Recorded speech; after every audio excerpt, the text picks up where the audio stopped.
I'd like to remind everyone about our meeting format. Tonight's Planning Commission meeting is being held in person and online. Commissioners, Planning Department staff, and members of the public are attending in the Wheat Ridge City Hall and also by way of Zoom. Members of the public who are not present and wish to make comments may participate virtually by joining through Zoom either on a device or by calling in. A Zoom meeting link and dial-in information can be found on wheatridgespeaks.org. In addition to being online via Zoom, we are also broadcasting this meeting on Channel 8 and wheatridgespeaks.org. When it is time for public comment, and there are a couple of public comment sessions tonight, those who wish to comment on our Zoom connection use the raise your hand button. If you're dialing in, press *9 to raise your hand and *6 to unmute your phone. If you plan to speak online tonight, please keep background noise to a minimum. If you do not plan to speak, we recommend you simply view the meeting live by watching on Channel 8 or on wheatridgespeaks.org. We appreciate your participation. We hope to create a friendly and respectful atmosphere for public dialogue. I would now like to call the meeting to order. May I please get a roll call of the members? Jonathan Shelkey. Here. Christine Disney. Here. Daniel Gravy. Here. Patrick Quinn. Here. Will Kearns. Here. Michael Moore. Here. Sierra Quiones. Here. And Krista Hollab is absent tonight. The next order on the agenda is the Pledge of Allegiance. Please stand and join me in the pledge.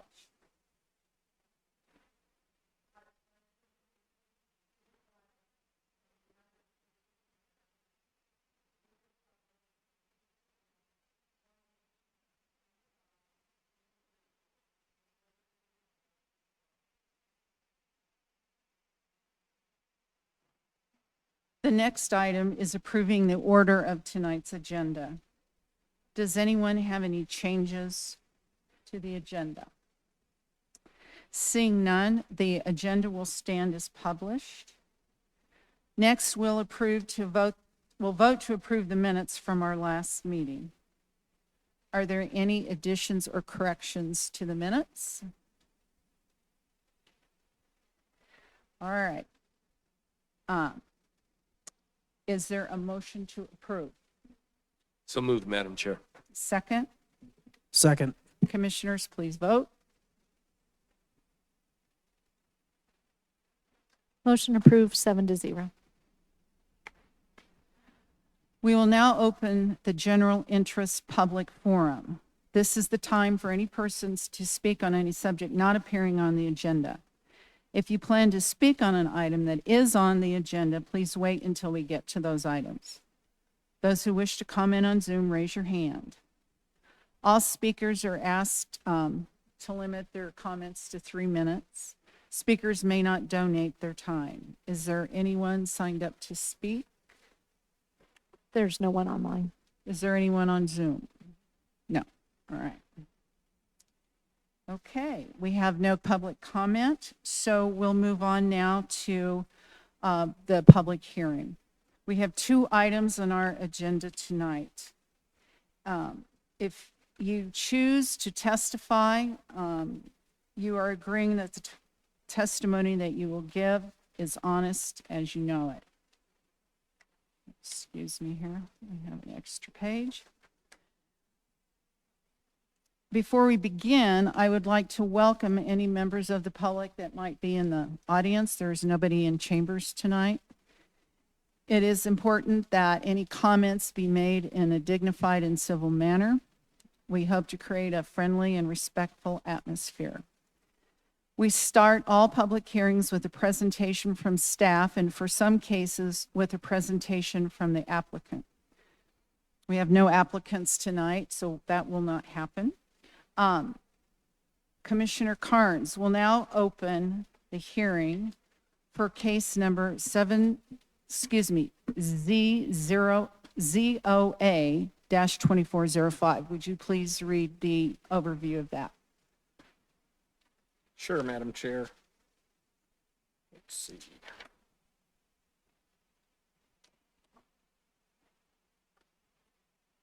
An ordinance amending chapters 11 and 26 of the Wheat Ridge Code of Laws regarding requirements for short-term rentals and making conforming amendments therewith.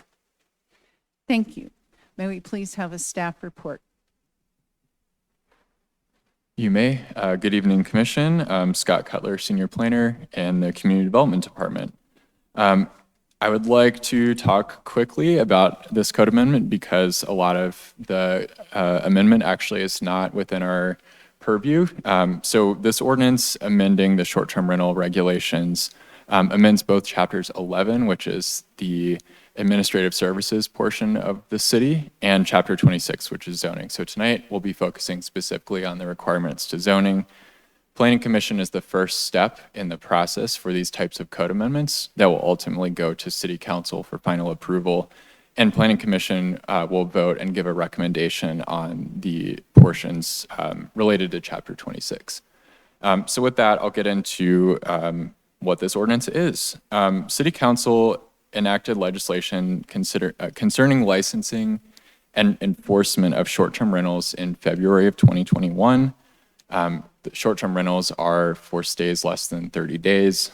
And that licensing is actually going pretty well according to the Finance Division. Since that time, staff has worked to implement the legislation. We've licensed short-term rentals.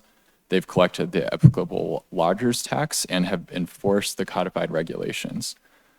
In February of 2024, one of our city councilors, Scott Ohm, raised a concern regarding exemption of townhomes in the mixed-use neighborhood zone districts from the whole home licensing cap. Now, for those that don't know what the licensing cap is, 2% of all short-term rental licenses are limited to 2% of all of the residences within each council district. And right now, 3 of the 4 districts are at that cap, but unintentionally, as part of the legislation that was passed in 2021, townhomes in the mixed-use zone district were exempted. And what's been happening is that in some of those zone districts, we've seen maybe a 7-unit building have 4 or 5 short-term rental licenses for the whole home. And that was really not ever the intent of that legislation. Townhomes are really one of the largest amount of new residential units we have, and they're also one of the more affordable housing stock compared to a standalone single-family home. And so the intent was to not, fill all of the new townhomes up with short-term rentals. We still want to make sure that a lot of that housing stock is available to people that will actually live there full-time, whether renting or owned. So that was the reason for all of this, but actually Finance took a look at how the enforcement and lodgers tax was going and recommended a few more items, and I'll briefly touch on those at the end, although that's not part of my presentation tonight. So it covered the whole home licensing in townhomes, and the proposed ordinance clarifies that townhomes are included in the cap regardless of zone district. So it essentially strikes the exemption, and townhomes are now included in the cap, just like any other type of dwelling unit, like a single-family home or a duplex. That means that someone applying for a whole home short-term rental license in a townhome would be subject to the cap, just like their neighbors and single-family homes are. One of the other minor changes to the code is the ordinance was originally approved November 1st, 2021, and that's when the cap started. And we're adjusting the reporting deadline of our licenses from November 1st to January 1st to align with other reporting deadlines within the city. We had already really wanted to do that, and we're just aligning our code with what we're doing in practice. And then lastly, as part of the changes to Chapter 26, we're revising the definition of short-term rental host to align with the existing and current definition in Chapter 11. We just realized that the 2 chapters did not have the same definition. And a short-term rental host is someone that's an owner, an occupant, a tenant, or a manager of a short-term rental property that manages the day-to-day operations. And so we had to expand that definition in Chapter 11. That was actually done last year to include these third-party services that often will clean and manage a short-term rental on behalf of an owner who may still live there, but they're not the ones doing the finances and all that stuff. It also clarifies the definition of what a townhome is. It's defined in our code, but we wanted to make sure that that definition was throughout the code, not just specific to certain types of properties. And then lastly is the updates to Chapter 11, which Planning Commission won't vote on, but those application requirements, advertisement requirements, and enforcement provisions are all being looked at by the Finance Division, and they're leading the effort to strengthen the city's abilities to enforce against bad actors and also marketplace facilitators like Airbnb and VRBO, and to update the city's fine schedule. So all those portions are being drafted separately, and will convene at City Council on August 26th to present both the zoning portion that I'm presenting tonight, as well as the other changes to the enforcement provisions that are in Chapter 11. And that's all I've got. Happy to answer any questions. Thank you, Scott. Seeing that we don't have anybody in the audience, has anybody showed up on Zoom to make a comment for the public hearing on this? There is nobody at this time. So I'll now entertain questions from commissioners, and we'll start with Mr. Kearns, Commissioner Kearns. So just getting this straight, we're doing two things. We're defining owner, occupant, tenant, agent, and booking service manager is going to be part of that. And then we are defining rules around townhomes. Yes, those are the two primary changes Okay. to Chapter 26. Okay, thank you. Commissioner Quinones, I have no questions. Commissioner Gravy, No questions. Commissioner Moore, No questions. Commissioner Quinn. No questions at this time. Thanks for the presentation, Scott. Commissioner Shelkey. Just a couple questions. Do we have any kind of, do we have any kind of regulations about a person who's doing a long-term rental? If someone wants to rent their place out, not as a short-term, but as a long-term rental? We don't have any specific registration or licensing associated with long-term rentals. Long-term rental is just defined as 30 days or more in the code. So a person who is doing a long-term rental, it could turn into a short-term rental. It could, but they would have to obtain a short-term rental license and go through that licensing process through the Finance Division. Okay. So the definition is, it talks about, it's person operation as a short-term rental, whether as an owner, co-owner, occupant, tenant, or agent of any of the same. What does that mean? It really means that anyone who's involved in the managing of a short-term rental, whether that's posting it on the platform like Airbnb or VRBO, for example, someone that's taking the bookings, things like that. What we're finding, or what finance found, was that a lot of owners of property don't want to do all that transaction themselves, so they hire a third party to do it, and expanding the definition to these third parties will allow finance to enforce better on any bad actors or people that aren't current on their registration. Because the owners, they might live there, but they're not actually dealing day to day with the booking or license fees or anything like that. So could a person that has a long-term lease on a property decide they want to use it as a short-term rental? That's actually prohibited by city code. Okay. Because when I read this, it kind of sounds like you can't. We're just trying to cover all our bases in case someone is still doing that technically illegally, but we just want to make sure that the host is covered, whether it's above board or not. Okay. All right, thank you. I have a question. So if this change to the ordinance is voted on, and townhomes are now part of that cap, I am going to assume that we'll be over the limit in all of the 4 districts. And if that's the case, what do you do if we have like 10 more units than we're supposed to because there was a townhome that got ushered in? That is probably going to be the case, and that's okay, because no one's going to have to forfeit their license. If you have a license, you can keep it. We'll kind of know that we're over the cap, but then if they ever lose their license or forfeit their license, the number will keep going back down until we reach the cap, and any new applicant would be put on the wait list. So I think there's been some turnover on licenses, not actually a lot. A lot of people keep them for a while, but we want to make sure this doesn't happen to keeps happening to new developments, where a larger proportion than is desirable become whole home short-term rentals. Thank you. Any last questions from anyone?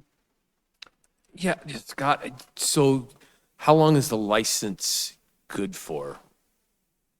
I'm not 100% sure, but I believe it's a year and it's renewed yearly through finance.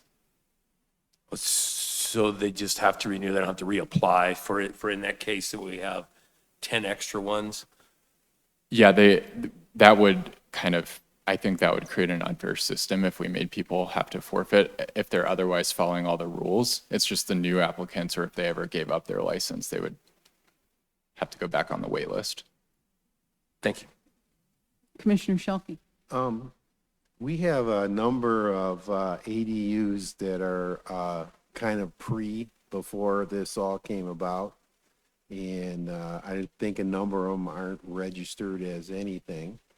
How does this apply to an ADU that has been around before this was all passed? It depends. We do allow short-term rentals in ADUs as long as the person that owns the property lives on site in one of the units. And then they would still have to get what's called the partial home license, which is the other type of license that's not subject to the cap. And that basically says we live on site and we're renting out a second unit on our property. So they would still have to get licensed through the city. So they're still supposed to get a license. Yeah, it's a different type of license, but it's essentially the same. The city still receives tax revenue and from that type of license as well. I think there are a number of them, though, that are just doing it on the side. They have a existing ADU from back in the day, and they rent it out as they see fit. I don't have a report on the exact compliance rate, but we're in the high 80% compliance rate is my understanding. So most of those probably actually do have a license, because the platform that finance uses they basically can determine whether someone has a license or not, or is they're posting it online or not. So unless it was completely off book, which almost none are, we have a very high compliance rate, which is good. Okay. Commissioner Quinones? You mentioned that there's no caps for the licensing for ADUs. Is there a reason for that? It's not specific to ADUs, but it's what's called the partial home license, where the owner lives on the site full time. They might rent out a bedroom on their property. They might rent out a unit above their garage or something like that. And the intent behind this was that because someone is there full time, it would never be like the entire property being rented out. So it's less impactful. It's generally limited to a single bedroom or something like that on the property where the owner's there. Thank you. Any other questions? All right. One I'll- other. Mr. Miller? Scott, just wanted to ask, definition of short-term rental, you had mentioned the rental rate versus days.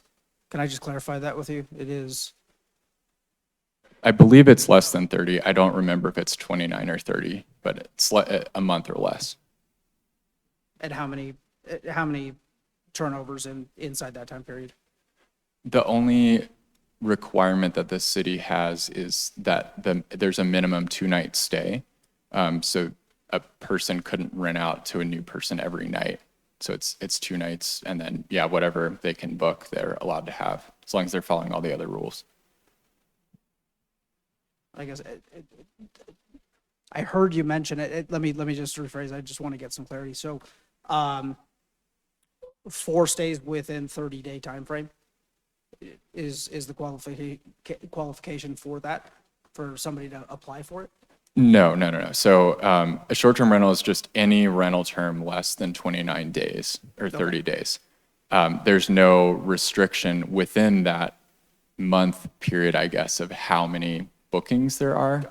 The only requirement with the city is that any person has to stay on the property at least 2 days, so there's less turnover. Got it. Thank you.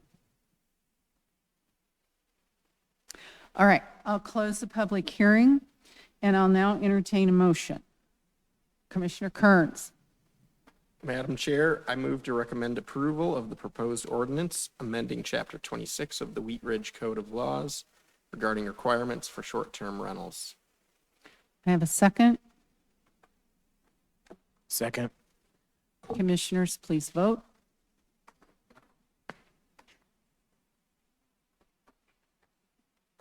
Motion approved, 7-0.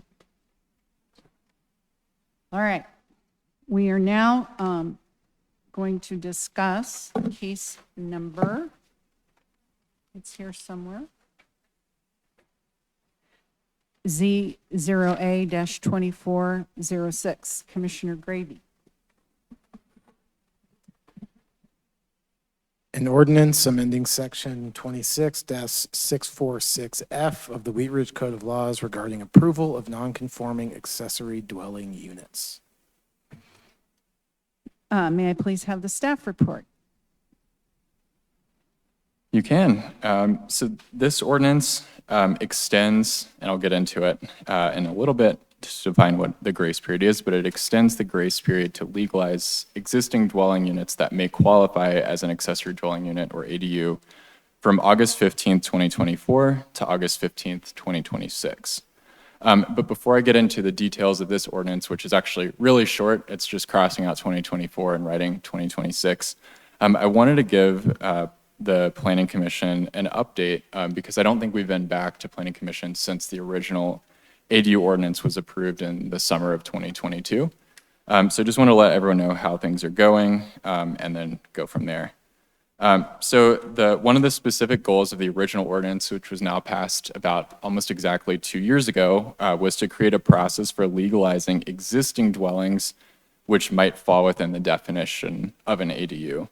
And so the ordinance established a grace period where property owners could submit evidence of prior existence of that dwelling unit on their property without fear of penalty. And then units legalized under that grace period have some more flexibility, really limited to life safety concerns and an inspection of that.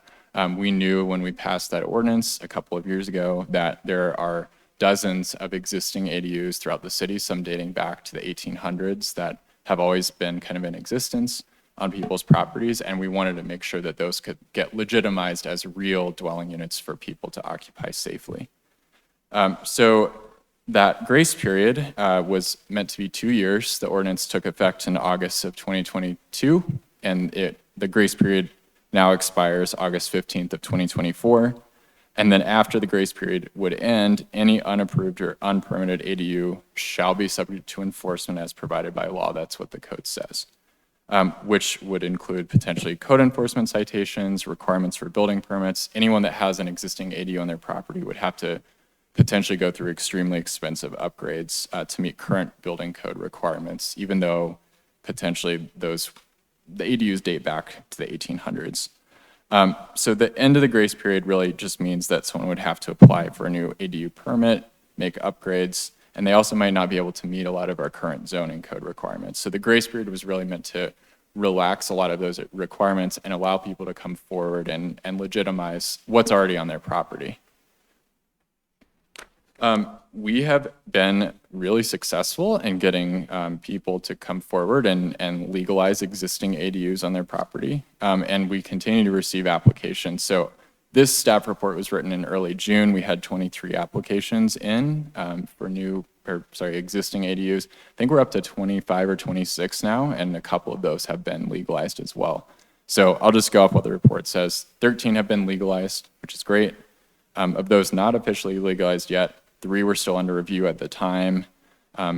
awaiting inspection or waiting some formality with the deed restrictions.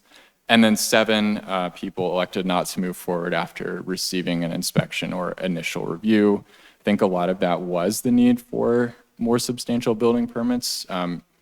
We don't require someone to meet all building codes, but for example, someone applied, there was no running water in the unit. So obviously we can't legalize that as a legitimate housing unit. They had to go get a water tap. So there's some that were just more challenging to move forward to approval, but still 13 of the 23, I think now like 15 or 16 of the 25 or so have been legalized, which is great.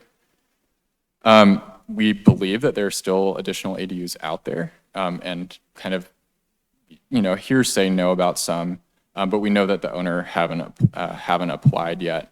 And so allowing the owners to come forward on their own time and not taking a punitive approach has been really successful in getting people to legalize dwelling units on their property.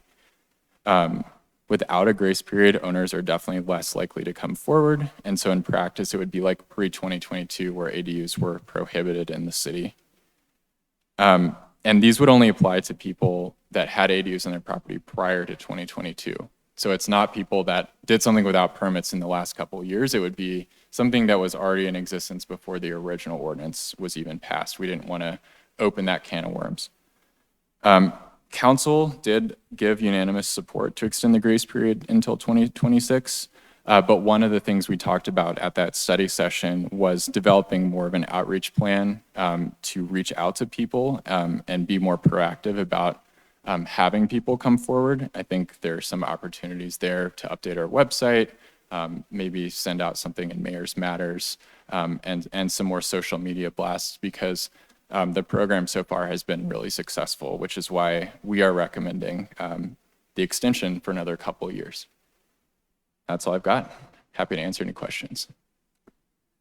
I'll now open the hearing for public comment, seeing there's no one in chambers. Is there anyone online? Nobody online.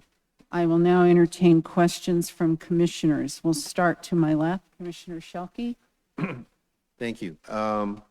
That's kind of what I was talking about a little bit. Especially maybe in the older parts of town, there are quite a few ADUs that were handyman kind of jobs where the guy went into his garage and developed what he thought was a pretty good apartment. And I know some of these people, and I know they have no intention of coming forward and getting licensed. They're not going to do it. So do you have a process to reach out to those people? We do, and just to clarify, there's not a license associated with it. It's just getting a legal dwelling unit, and essentially it's called a certificate of ADU approval, where the city recognizes it. Right. There's been absolutely no downside with people coming forward. There's not a fear of reprisal or fees or anything like that, because we're not doing anything. We're basically saying, this is what we found. It's already legal, great. That's one bucket of people. There's some that might say, oh, you need to add a smoke detector and then this is legal, great. And then there's some where it might be, you need running water. And then they know that they need running water in order to make it a legal dwelling unit. But what we're not doing is going in and saying, oh, you don't meet building code and you failed all this, and we're not taking that punitive approach. So there's been absolutely no downside with people coming forward. They just come out of it either more informed or with an extra legal dwelling unit on their property, which is really good. No, I think the way you're doing is really good. I mean, I'm not critical of that at all. I'm just saying that there are people out there that have ADU units that have no intention of letting you know about them. Yeah, that's fair. We won't get to everyone, but there's no downside to Okay. registering. Yeah. All right, thank you. Commissioner Quinn? Pardon me. Thanks for the presentation, Scott. Is there a definition of ADU? Listening to what Commissioner Shalke had said, I'm just wondering, what defines an ADU? There is. It's in our code. I could pull it up if you want, but it's basically a dwelling unit. So it's a dwelling unit, which means kitchen, sleeping quarters, bathroom. That's smaller in size and scale to the primary dwelling unit, which is on the property. So it could be attached, could be in the basement, but it's separate, so it's not integrated at all into the main house. Or if it's in a different building, it's smaller in scale, height, and size. Perfect, thank you. Commissioner Moore, No questions at this time. Commissioner Gravy. Yeah, just out of curiosity, has there been a significant amount of new ADU construction since they've been allowed? Or have folks found it too cost prohibitive to go all in and build one of these? I don't have the numbers in front of me. I want to say we've had 15 new ADUs permitted. I think because of construction lag permitting, I think only a handful have been completed, but we continue to see interest. I do think there is some cost to invest, particularly when you have to add utilities. Water is the expensive one in Colorado. So we have seen some, but not a ton. Thank you. Commissioner Quinones. Out of curiosity, what is the benefit for those that already have an existing ADU to come forward and get it permitted by the city? There are a few benefits. So one is you can get a second address, which means that if you have a tenant, they can get mail to their own address. You can get a separate electrical meter to have a tenant get their own electrical bill. I think some of it is actually adding resale value to your property. So you can say, this is a legal ADU. It's kind of a incentive if someone ever wanted to sell their property that it's a value add. I think some of it is just people wanting to feel like they have something and not, in 2 years have the city come after them. Because that was the case before 2022. If someone was like, oh, I have this random apartment on my property, the default was, oh, well, it's unpermitted and you have to decommission it. And now it's having something that's actually legally able to be rented out to someone has provided a big value add to a lot of people. And would that affect whether property taxes? Would it increase them with it being permitted? Because if we're looking at an additional dwelling and doing an enhancement to the property per se, are residents looking at that? That's a good question. We don't handle taxation. That's all through the county. So I don't know the answer. I don't know how adding an ADU would increase or decrease value or tax rate or anything like that. Okay, thank you. Commissioner Kearns. One quick one. You mentioned that the ADUs need water. Does the water have to be connected to the main property, or can they be on a water tank? I think they have to be on municipal Oh, on utilities. municipal. With existing ADUs, we've seen, some of them are off, like an offshoot of the line to the house. With new ADUs, we've seen the water district actually, in some cases, require separate tap, which is the killer on the cost. That's expensive. It depends on the number of fixtures or kitchen or things like that. But yeah, it kind of depends on whether it's existing or new. Okay. Thank you. Any additional questions? All right. I will now close the public hearing and will entertain a motion. Commissioner Gravy? I move to recommend approval of the proposed ordinance amending section 26-646F of the Wheat Ridge Code of Laws regarding approval of non-conforming accessory dwelling units. Can I get a second? Second? Any discussion on this amendment? Seeing none, I will ask for a vote. Commissioners vote. Motion approved, 7-0. All right. Next item on our agenda is old business. Do we have any old business to discuss? There is no old business, Madam Chair. Any new business?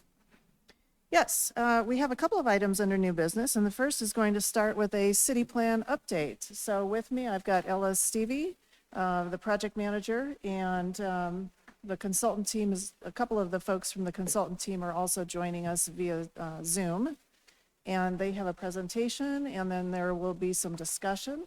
And with that, I'm going to let Ella introduce herself and give a brief update of where we're at on the city plan. Great, thank you. I'm Ella Stevie. I am a senior neighborhood planner. I'm the project manager for the city plan. So thanks for having me here tonight. And we are here to talk about the city plan, which is the update to our comprehensive plan.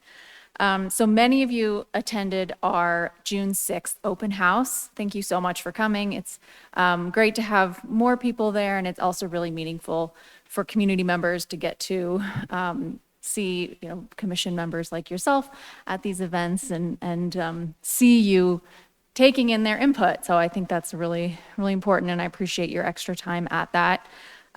So as the project team has been kind of going through all the input that we got at that meeting and from our online survey, we wanted to come back to convene this group to get to dive into some of that content in more detail. So our consultant, CZB, is joining us on Zoom tonight. And they're going to just do an overview of the project and where we are, touch briefly on what we heard last month, and have a discussion with you all about some of that content that you saw. So we're going to talk about core values, we're going to talk about planning principles and priorities and next steps. So I will hand it over to our colleagues on the screen. Great, thank you, Ella. I think I'm the only one from the team here tonight. We've had some snafus regarding people getting caught up in travel at airports. So my name is Matt Ingalls. I'm with CZB. I'm here to give you an update on where we are with the city plan and get your thoughts on some of the content that we shared at the meetings in June. So thank you for those that were able to attend the open house. We had a good turnout, got really good feedback, and I think it really has begun to confirm the direction on some of the content for the city plan. Some of the, let's see. Jan, I can't share my screen.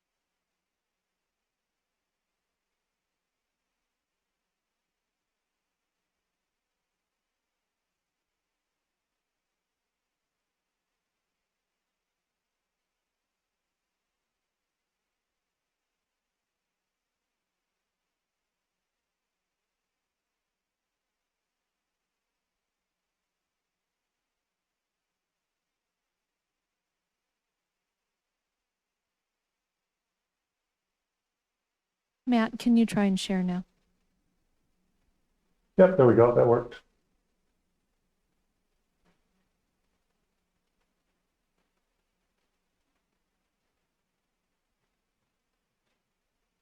Okay. Everybody see that? Yes, thank you. Perfect. Okay. So some of this, I apologize, it might be a little bit redundant. You've probably seen it before, but I think it certainly doesn't hurt to revisit what we're trying to do here in terms of project basics. The city plan will be updated, updating the existing comprehensive plan. And there's a few things that we want to make sure it articulates. Certainly the community's vision and establish shared community-based values. It's also set the general direction for priorities moving forward over the course of the next decade or so. One of the things that we find is important in modern comprehensive plan is to provide some sort of decision-making framework to help guide decisions years to come that we just have no way of knowing what those decisions that need to be made are today. and then also guide the actions of property owners, residents, elected officials, appointed officials, staff, and others. So we're really looking to create a plan that is for everyone. It's not just for use within City Hall, but hopefully you'll have residents and realtors and developers and business owners and everybody that can that share in that vision that can find it useful. Over the years, we found that a great comprehensive plan includes three fundamental components. First and foremost, it gets the big things right. And when we talk about the big things, we mean the things that are so important that they require special resources and time and effort to make sure that we get them right and that they're important to the community over the next 10 years. A great comprehensive plan plans for what is known. There are certain trends and activities and conditions that we know are happening within the community, so we want to make sure that we plan for those. And then also, as I mentioned, creates a decision-making framework for what is unknown.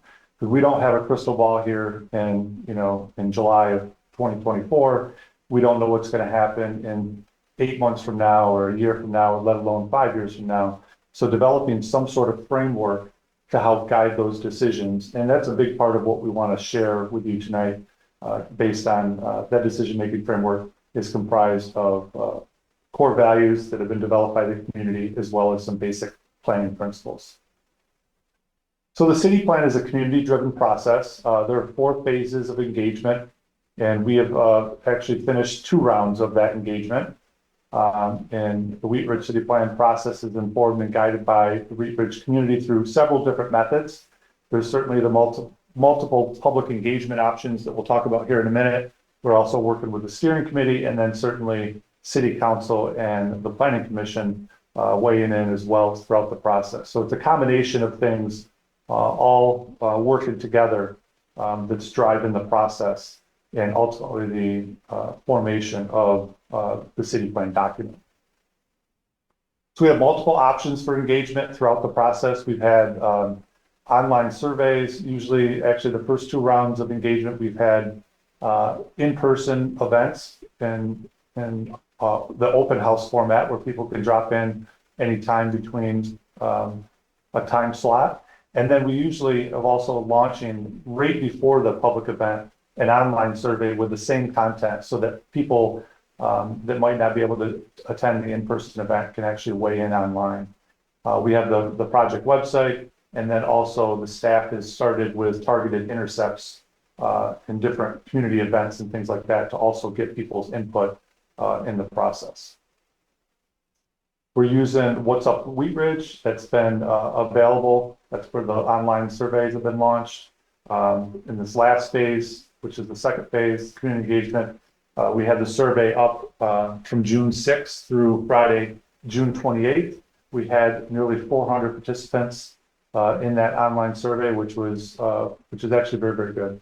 So we were happy with that. Got a lot of really good input, a lot of good comments on the draft materials. We've had 3 meetings now with the steering committee. We have an 18-member steering committee, local stakeholders.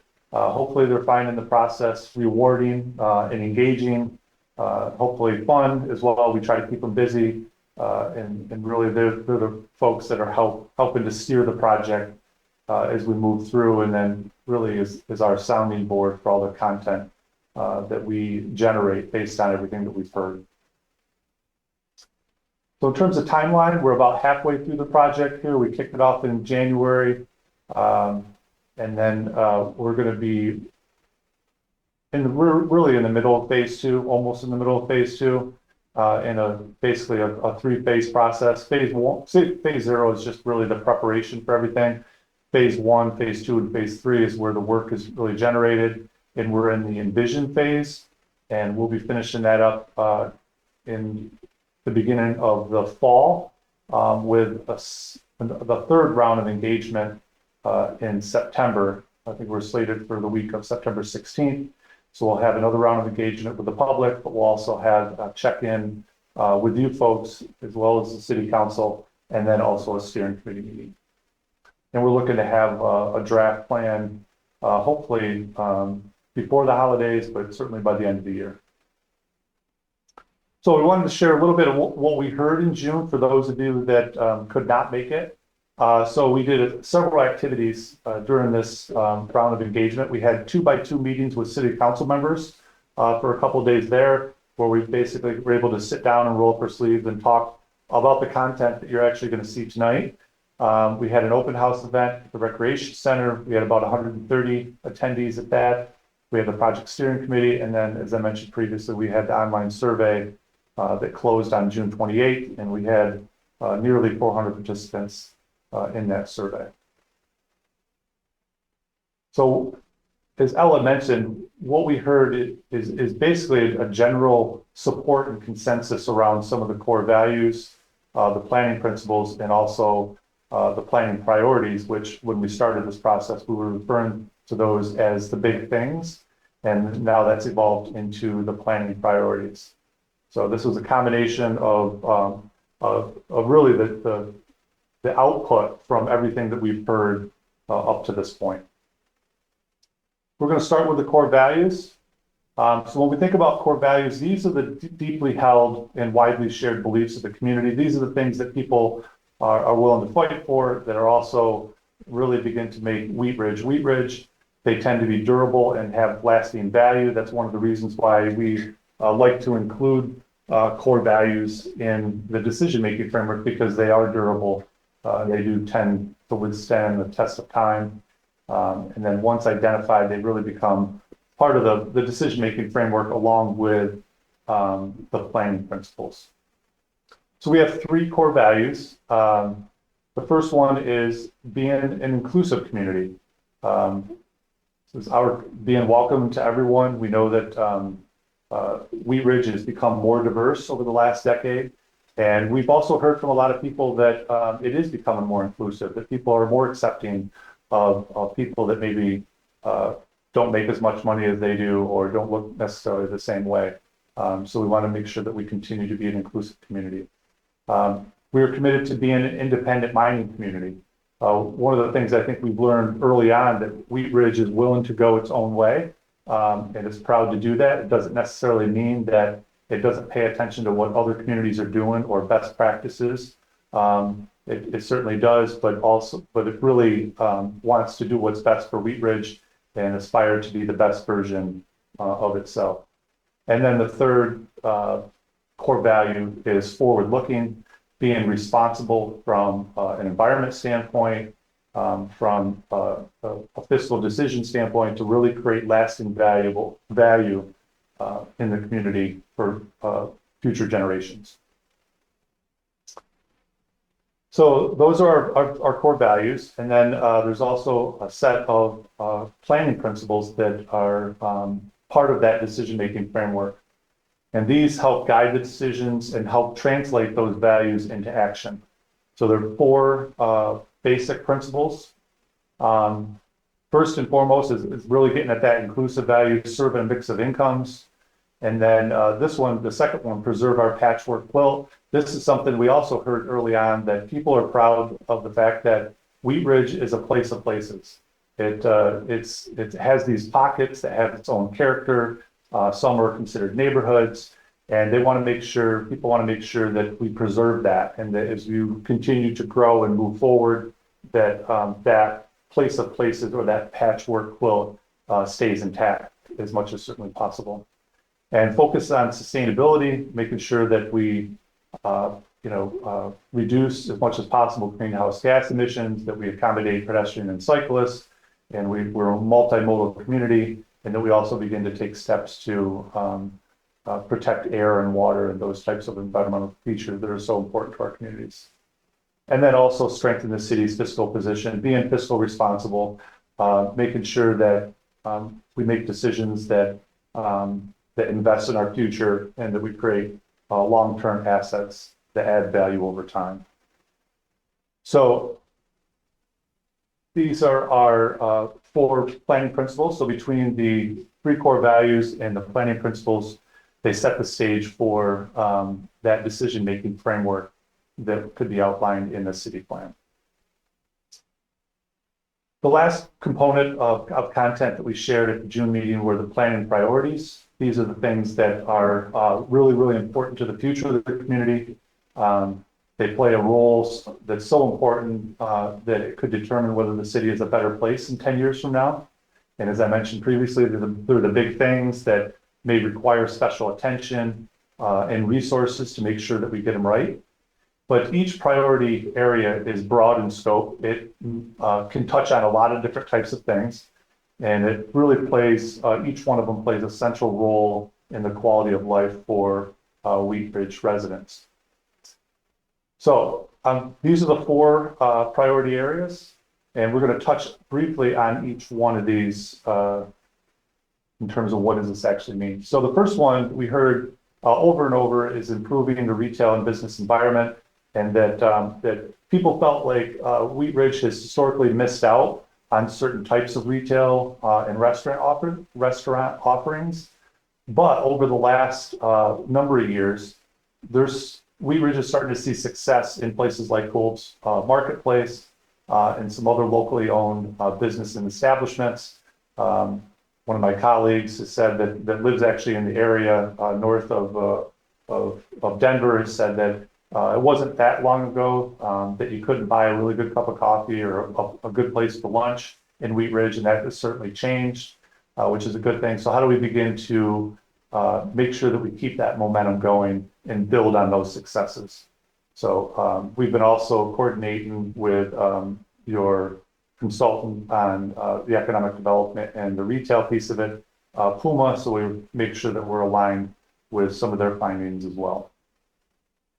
The second priority area is 38th Avenue from Lutheran Legacy Campus to Harlan. I think everybody would recognize that 38th is really the heart of, or certainly a big part of Wheat Ridge. It's one of your main corridors. Many people consider it the main street. And there's been a lot of planning effort, a lot of investment in the 38th Avenue corridor, especially with the 38th Avenue corridor plan. But some of those outcomes have not yet been realized or achieved. And so we want to make sure that with everything that's going on with the Lutheran Legacy Campus, that we begin to make sure that we think about the context of the Lutheran Legacy Campus and all the improvements that have been made on 38, and how do we begin to strengthen those two things and make sure that they work together. But certainly Lutheran could be an anchor on that western end of that core corridor. The third priority area is the network of pedestrian and bicycle facilities across the city. This is one thing we also heard early on and over and over that people find it difficult to get around in Wheat Ridge without a car, so walking and biking, and they would like to be able to access key assets such as Clear Creek and city parks without having to get in their car. So neighborhood connections, connections from neighborhoods to core commercial areas and things like that. So that network of pedestrian and bicycle facilities across the city, or that non-motorized travel, is something that is important to people. And then the last one is the proactive infrastructure management. I think this was one of the really big ones out of the last survey, that people over and over ranked this one really high, and basically saying, listen, we need to make sure we get the basic infrastructure right. Nobody really pays much attention to, streets and sewer pipes and all those types of things, stormwater, until it's not working. And then it becomes a real big issue. So it really can impact people's quality of life. So we want to make sure that we invest in and proactively manage the infrastructure. So before we open it up, I'll just let you know what our next steps are. We've got into phase 2, the envision phase. We started work on the future land use and place types framework. We're also doing work on this mobility framework that is really kind of focused not only on non-motorized, but also motorized. So really kind of finding balance between motorized and non-motorized travel. We're also looking at prototype focus areas, where these areas we could begin to apply the core values and the planning principles to certain areas that can also be prototypes for other areas and challenges that the city might have. So we want to make sure that they're really useful tools as well. So that, as I mentioned previously, our next round of meetings, the week of September 16th, and we'll be back in town for another series of meetings and really get people's feedback on this content that you see on the screen here, the future land use place types, mobility framework, and some of this prototypical work that we're doing in certain areas. So with that, I'd like to open it up to your thoughts. Do these things resonate with you? What any comments or questions regarding this content? And yeah, let me know if you have any questions.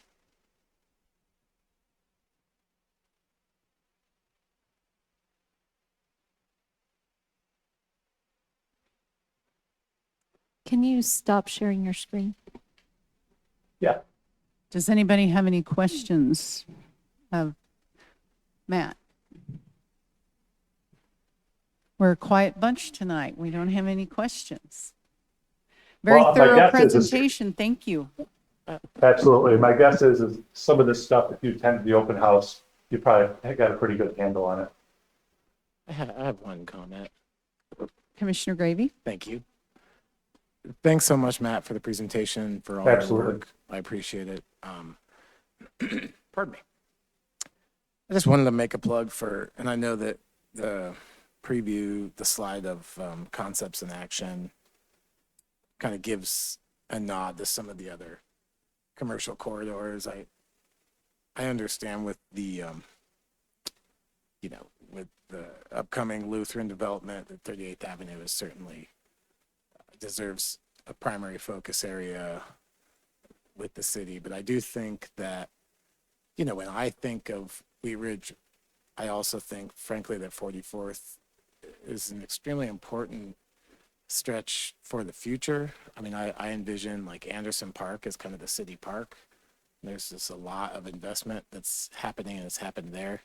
I think there's a lot of commercial potential between Wadsworth and Kipling and elsewhere. And I also, I'm sensitive to the fact that it's an entry point to Wheat Ridge from a part of, from other communities that aren't necessarily as aesthetically pleasing.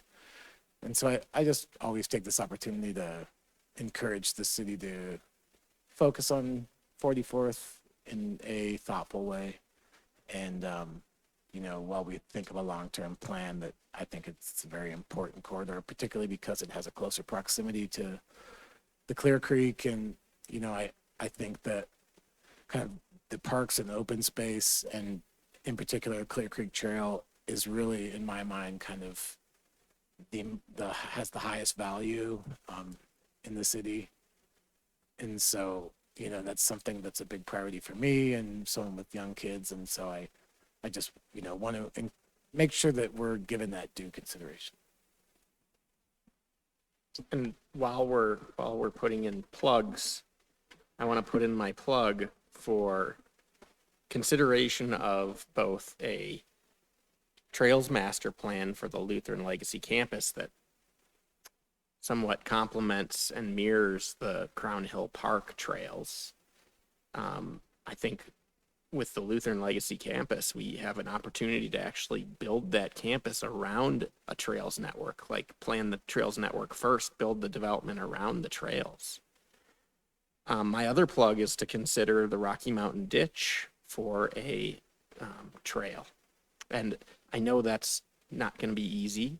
Ditch companies are typically resistant to that kind of stuff, but it's one of my long-term goals as District 3 to open up the Rocky Mountain Ditch to some sort of a bicycle and pedestrian easement, similar to the Highline Canal Trail that runs through the city. So, thank you. That's all. Matt, I have a question. How's our community engagement with this? Are you happy with the numbers of people who have been participating in this process? Yeah, we are. I think it actually has surprised us a little bit because, especially for the in-person meetings, since COVID, our numbers have gone up considerably online, the online engagement, and which is not that surprising. So the numbers that we're getting online, that pushing 400 participants, I think that's quite common. But to get 100 and pushing 150 people showing up at an open house in person, I think that's a little bit unique now, and I think we've been very, very pleased with that. And kudos to staff and communications in the city for your communication system, your transparency, and your involvement, really getting the word out to folks. And I think that is truly making a difference. So yeah, I think we've been very pleased with the engagement. My second question has to do with, at the second open house, I was reading some of the comments that people had posted on the boards along the process. There were a lot of, I guess they could be characterized as negative comments, people kind of complaining and saying that Wheat Ridge isn't the place that it's used to be, and it's too woke. And it seemed like there was a lot of pushback. What do you do with that feedback? Does that get relayed to city staff, or how is that kind of taken into consideration when you're forming this plan? Yeah, no, it's a great question. Unfortunately, it's not unusual to get comments like that for some reason, especially now. It just seems like people, there's so many things going on that nostalgic feeling that people don't want things to change. They would like things to kind of stay the way they are, but the reality of it is our communities are constantly changing. They're evolving demographically, but it's slow and it's incrementally. And so people don't notice it quite as much. And so when we have planning processes like this, that we're actually actively talking about what could change and what could stay the same, it's tough for some people. But I also think the reality of it is that although there were those negative comments, we literally have, thousands of really positive comments as well between the online and the in-person comments. So, you kind of have to weigh those out. And if you get a few bad comments at a community, we certainly take those into account. And, if we hear them over and over and over, it begins to tell us certain things, and we need to take a closer look at things. But that's all factored in. And, I think it's okay that we have, positive comments and negative comments. It means that people are paying attention, they're thinking about it, and we don't necessarily all agree all the time. Thank you. I have one more quick one. That's all right. Just in terms of the process, I appreciate how much of a public process it's been, how much work has been put into getting as much input as possible. What does it look like for when the draft plan is released? Is there an opportunity for the public to kind of suggest edits, so to speak, or to comment on the draft plan itself? And then, typically, like, how much does a plan like this change once the draft is released before it's finalized? Yeah, great question. So how it typically works is we're going to have another round of engagement in September, and then a lot of the content, the big things in the plan, we'll have a pretty good handle on, and then we will go into actually developing the plan document in the third phase, and then we'll bring it back for a fourth round of engagement as a draft, and we'll have another round of meetings. Sometimes that document is put out online for a certain period of time for folks to download it and read it and send in comments and things like that. There's certainly, in the past where we've had, tweaks to the plan and things like that. Those are things that we expect. But hopefully, when we get to that point, when folks pull it down and look at it, they won't see any surprises. They might quibble over, the wording of this or the wording of that, or the time frame of this or the time frame of that. But all the concepts and really the core content will have been presented to them prior to the draft plan. And also, our goal is for folks to look at it and say, geez, I see some of my ideas in there. I remember when we talked about this. I remember when I voted on this, or I sent a comment in, whether it be on the online survey, in one of the phases, or if it was at a community open house. So that's the goal, no surprises. Hopefully when we get there, people will look at it and say, geez, this is representative of the process. You know, and even if they don't necessarily agree with everything that's in there, there shouldn't be any surprises on any of it. That's the goal. Thank you. You're welcome. Thank you.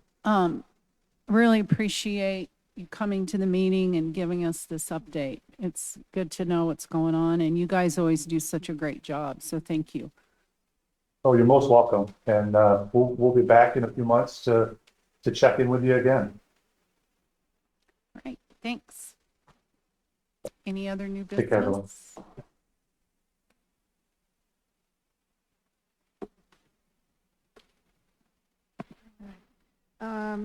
Okay, so with that wrapped up, let's move on to upcoming dates. So our next dates are in August 1st and August 15th, and we do have items scheduled for both. August 1st, you will learn a little bit more about our new WaterWise ordinance. So drought tolerant landscaping and some of the changes that we're proposing for that. And then on the 15th, what we'd like to do is have a sort of a study session with you all around the Lutheran Legacy Campus and give you kind of a progress report and where we're at and get some feedback from you all. And so that is tentatively scheduled for the 15th, and I think we can make that happen. And then just so that you know, I sent out an email earlier to y'all with just a couple links to the city council study session memo and the video. And so hopefully if you have time, give that a watch. I think it was pretty interesting.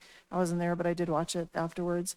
And so that can probably help you in some of the discussion topics that we'll be covering on the 15th.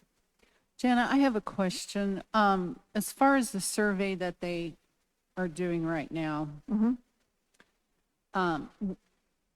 do we know when they're going to decide whether to bring it to a vote in November? It is going to come to a vote, right, about amending the charter? I anticipate that it will. We're still having discussions with city council. We're taking back we're probably going to be talking more about height on August 5th with them, because that was something that it really needed a bit more thought, and also the survey will be back, and it just needed a little bit more time. So we're going to be having that discussion with them on the 5th, and we'll be able to update you on how that went. Who did the wording for that survey? Do you know who? The survey it's being done by Magellan. I don't know the ins and outs of who else reviewed it. Because I had a long, tried to keep it from being heated conversation with a neighbor last night who felt like the city was being, in the language where it said, if you don't vote for the height, you might not get the amenities you want. And he felt like that wording was coercive. And I tried to explain that this whole process has not been that way, that the city has really tried to engage the citizens. It was a year-long process to come up with the master plan. Everything, input was taken, and that it just cost a lot of money if you're going to do something higher than 5 stories. So I just wanted to point that out, that with the current atmosphere, I guess, in the world right now, with people not trusting the government, he was just adamant that this was backhanded, and I was trying to ease his concerns on that. Yeah, and it sounds like you did a good job and gave the information that you had. I would say that it was in no way meant to be coercive, but it is a fact. Because if the center of the campus can't get a little bit more dense, and that means taller as well, it will mean that the zoning would probably revert to the 35 feet for residential, 50 for non-residential, and it would be spread across the entire campus.